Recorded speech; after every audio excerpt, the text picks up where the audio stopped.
একটা খুব সাধারণ সপ্তাহ, কিন্তু এর মধ্যেই লুকিয়ে থাকে অনেক ছোট্ট ছোট্ট গল্প। অফিস, সংসার, রান্না করা, শরীর খারাপ, মন খারাপ, আর নিজের মানুষটার সাথে একটু ভালো করে সময় কাটানো। চলো একসাথে আমার সাথে কাটাও দুবাইয়ে আমার জীবনের এক সপ্তাহ। Let's start the blog.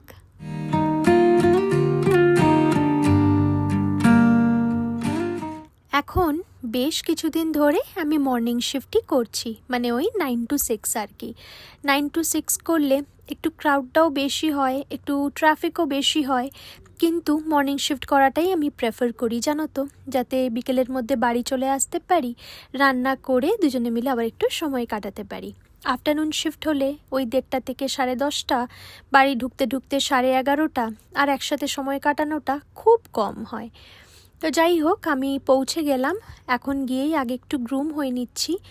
আর আরেকটা আপডেট তোমাদের জন্য, আমার কিন্তু অ্যালার্জিটা এখনও ঠিক হয়নি। তোমরা যারা আমাকে সবসময় দেখো তোমরা জানবেই আমি খুব অ্যালার্জিতে ভুগছি, এখনও সেটা ভুগছি। আমার মুখটা দেখলে বুঝতেই পারবে চারিদিকে অনেক রকমের দাগ হয়েছে।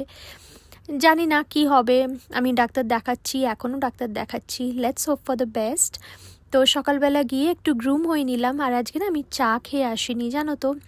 আর ভাবলাম অফিসে পৌঁছেও চা খাবো না মেশিন থেকে, আমি যাই একটু বাইরে গিয়ে ফুড কোর্ট থেকে চা খাই। তোমাদেরকে অফিসের এই দিকটা কখনো দেখানো হয়নি, তাই ভাবলাম এই দিকটাও একটু শেয়ার করি। যেরকম তোমাদেরকে বললাম পুরো সপ্তাহ আমি তোমাদেরকে আমার সাথে রাখবো, ঠিক সেরকমই করব।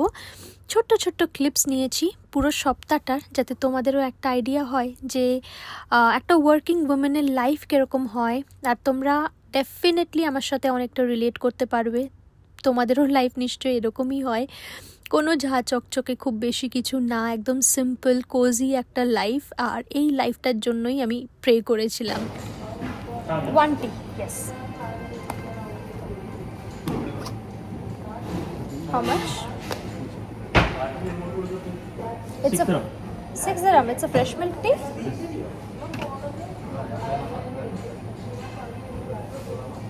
এক কাপ ফ্রেশ মিল্ক টিয়ের জন্য 6 দিরাম সত্যিই একটু বেশি। 6 দিরাম মানে হচ্ছে ইন্ডিয়ান কারেন্সিতে 156 রুপিস। হয়তো এটা মল বলে একটু বেশি নিল, বাইরের কিন্তু 2 দিরামেও পাওয়া যায়। ঠিক আছে, কখনো কখনো চলে। তো আমার আগের ভ্লগে একটা বোন কমেন্ট করেছিলে যে দুবাইতে কত স্যালারি এনাফ একটা ভালো লাইফ লিড করার জন্য, বা এখানে সেটেল হওয়ার জন্য বেসিক্যালি। তো আমি তোমাকে কমেন্ট সেকশনেও বলেছিলাম যে it completely depends on your lifestyle. তোমার লাইফস্টাইলটা কী সেটার উপরে ডিপেন্ড করছে কত স্যালারি তুমি এক্সপেক্ট করতে পারো। কারোর জন্য 3000 দিরামও এনাফ, আর কারোর জন্য 30,000 দিরামও এনাফ নয়। সেটা তুমি যেখানেই থাকো না কেন, তুমি ইন্ডিয়ায় থাকো বা ইন্ডিয়ার অন্য কোনো পার্টে থাকো বা বিদেশে থাকো, তুমি তোমার লাইফস্টাইলটা কিভাবে লিড করছো সেটার উপরে তুমি ডিসাইড করবে যে তোমার স্যালারি কতটা হওয়া উচিত। অনেকে আছে যারা দুবাইতে থেকে বা বিদেশে থেকে টাকা আর্ন করে সেই টাকায় নিজের কান্ট্রিতে নিজের বাড়ির দিকে কিছু বিল্ড করছে। আর অনেকে আছে যারা বিদেশেই সেটেল হয়ে যেতে চায়। তো সেটা ডিপেন্ড করছে তোমার লাইফস্টাইল বা তোমার চয়েসেসের উপরেই। তাই আমি বলবো যে থিঙ্ক ফর ইয়োরসেলফ, তোমার জন্য কোনটা বেটার। তারপরে এটা অন্য আরেকটা দিন, লাঞ্চ করে আমি একটু হাঁটাহাঁটি করছিলাম ব্রেকআউট এরিয়াতেই। এখন বিকেলবেলা বাড়ি এসে গেলাম। তন্ময় আজকে বাড়িতেই ছিল, ওর ছুটি ছিল। তো আমি বাড়ি ঢোকার সাথে সাথে ও আমাকে লাস্সি বানিয়ে দিল, আর আমি ওর জন্য নিয়ে গেছিলাম চপ। বাইরে থেকে আমি চিকেন কাটলেট নিয়েছিলাম, আর ওই পকোড়াগুলো হয় না, সেই পকোড়া নিয়েছিলাম। গিয়ে দেখছি ওইদিকে স্যুপ বানানোর প্রিপারেশন করছে। আমি বেসিক্যালি এখন রাত্রেবেলার দিকে স্যুপই খাই, ভেজিটেবলস আর চিকেন দিয়ে স্যুপ খাই। তো সেটাই ও আমার জন্য বানাচ্ছিল। তারপরে আমি রান্না করলাম আবার রাতের অ্যাজ ইউজুয়াল রান্না যেটা থাকে। এটা পরের দিন আবার ডিউটি থেকে বেরোচ্ছি, ডিউটির আর কোনো ক্লিপ নিইনি, আজকে বেরোচ্ছি। দুবাইতে এখন মানে ফাটাফাটি রোদ, মানে মনে হবে যেন তুমি আগুনের গোলা দিয়ে হাঁটছো। স্কিন বা মানে হাত পা সব যেন পুড়ে যাবে এরকম মনে হচ্ছে। আমি এরকম কভার করেই থাকি, তোমরা জানো, যাতে স্কিনটা একটু প্রোটেক্ট করতে পারি। আর এমনিতেই অ্যালার্জি হচ্ছে। এখন বাসে বসার জায়গা পাইনি, যেহেতু 6টার সময় বেরিয়েছি, তো মোস্ট অফিসেস 6টার সময়ই ছুটি হয়, তো জায়গা পাই না। 6টার সময় যখনই আমি বাড়ি ফিরি জায়গা পাই না। যদি স্যাটারডে সানডে হয় হ্যাঁ তখন জায়গাটা পেয়ে যাই। বাট এই সকাল সকাল বাড়ি ফিরতে আমার বেশ ভালো লাগে। দুবাইতে তো এখন 7টার উপরেও মানে রোদ থাকে, 7টার পরে রোদ মানে অস্ত যায় আর কি। তো যাই হোক, বাড়ি পৌঁছে গেছি। বাড়ি পৌঁছে এবার শুরু করব আবার রান্না। এই সপ্তাহে আমার সঙ্গে আরেকটা খুব ভালো জিনিস হয়েছে, সেটা তোমাদের সাথে শেয়ার করি। সেটা হচ্ছে আমি আমার ইনস্টাগ্রামকে একটু গ্রো করানোর চেষ্টা করছি। তোমরা যারা ইনস্টাগ্রামে আমাকে ফলো করোনি তোমরা কিন্তু করে নিতে পারো। ওখানে আমি প্রচুর ভ্লগস দিচ্ছি, মানে মিনি ভ্লগস। আমি বেসিক্যালি সব সময় ফোকাস করেছি ইউটিউব হচ্ছে হয় না যে বাড়ি, ইউটিউব আমার নিজের, তোমরা আমার নিজের। তো ইউটিউবেই আমি সব সময় ফোকাস করেছি, কিন্তু কন্টেন্ট ক্রিয়েশন মানে হচ্ছে ইউটিউব, ইনস্টাগ্রাম, ফেসবুক সব জায়গাতেই একটু একটু করে ফোকাস রাখাটা উচিত।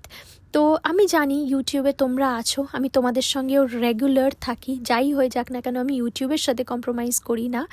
কিন্তু এবার ভাবলাম ইনস্টাগ্রামটাও এক জায়গায় স্টাক হয়েছিল, কারণ আমি ইনস্টাগ্রামে একদমই ফোকাস করতাম না, আমি কন্টেন্টও দিতাম না, কিছুই না।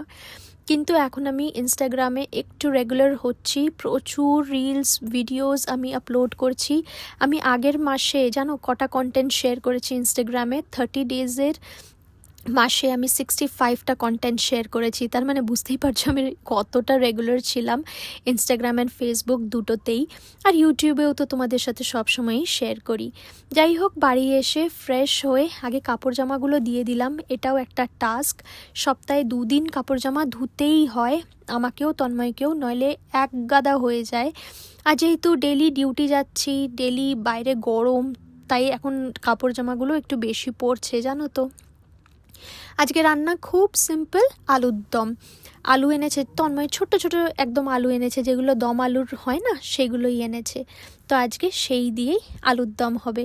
চলো আলুর দমটা বানিয়ে ফেলি একদম কষা কষা করে।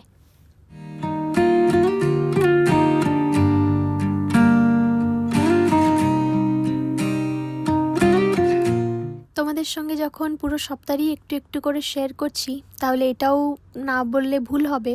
এই সপ্তাহটা আমার জন্য একটু মানে লো ছিল, আমি খুব লো ফিল করছিলাম এই সপ্তাহটায়। মনে হচ্ছিল যে ভালো লাগছে না, আর ডিউটি করতেও ভালো লাগছে না।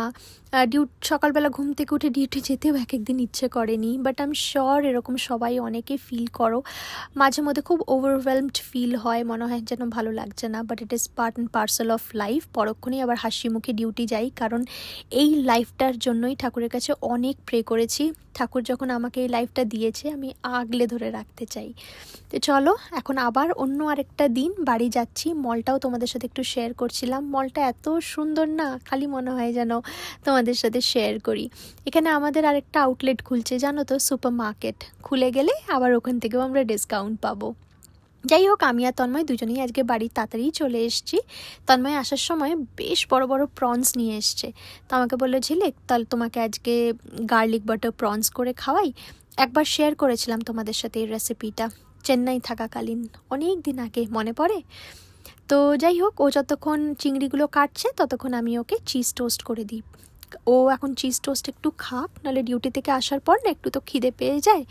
আমি খুব একটা কিছু খেতে চাই না সন্ধ্যেবেলা, না হলে আবার ডিনার করতে পারবো না। আমরা খুব আর্লি ডিনার করি, তো 8:30 9টার মধ্যে আমরা ডিনার করে নিই রান্না হয়ে গেলে। তো ওই এখন খাক, আমি কিছু খাবো না, আমি একবারে ডিনার হলে খাবো। ওইখানে চিংড়িগুলো কাটছে, আমি ওর পাশে দাঁড়িয়ে দাঁড়িয়ে গল্প করি, চিংড়ি কাটা বা মাছ কাটা এগুলো ভালো করে শিখে রাখছি। কোনো এক সময় তো ঠিক কাজে লাগবে, যখন কাজে লাগবে তখন ঠিক করব। সব করতে পারি, আমরা বলি না সব করে নেবো, একলা সব করে নেব। একলা সব ডেফিনেটলি সবাই করে নেয়, কিন্তু পাশে যদি একজন থাকে একটু হেল্প করে দেওয়ার জন্য, হাতে হাতে একটু করে দেওয়ার জন্য, লাইফটা কিন্তু অনেকটা ইজি হয়ে যায়, তাই না বলো? তো যাই হোক, তন্ময় শুরু করুক চিংড়ির প্রিপারেশন। তোমাদের সঙ্গে ততক্ষণে আরেকটা জিনিস শেয়ার করি, সেটা হচ্ছে দুবাইয়ের কারেন্ট সিচুয়েশন। দুবাইয়ের কারেন্ট সিচুয়েশন খুব একটা ভালো না গো। অনেক কোম্পানিজ থেকে মানে এমপ্লয়িজ লে অফ করে দিচ্ছে, অনেক এরকম গল্পও শুনছি। মন খারাপ লাগে, কারণ দুবাই সত্যিকারের মানে ট্যুরিজমের উপর বলো, রিটেল সেক্টরগুলো বলো, এগুলোর উপর তো অনেকটা ডিপেন্ড করে আছে। আমাদের হসপিটালিটি সেক্টরও সত্যি অনেকটা এফেক্ট হয়েছে। প্রে করো যেন সব কিছু তাড়াতাড়ি ঠিক হয়ে যায়, এই আর কি। কেমন লাগলো আজকের ব্লগটা? অনেক কিছু তোমাদের সাথে শেয়ার করলাম, মনের কথা শেয়ার করলাম।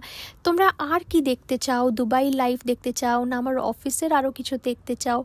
আমাকে কমেন্ট করে জানিও না গো, তাহলে আমারও কন্টেন্ট তোমাদের সাথে শেয়ার করতে ইজি হবে। টাটা।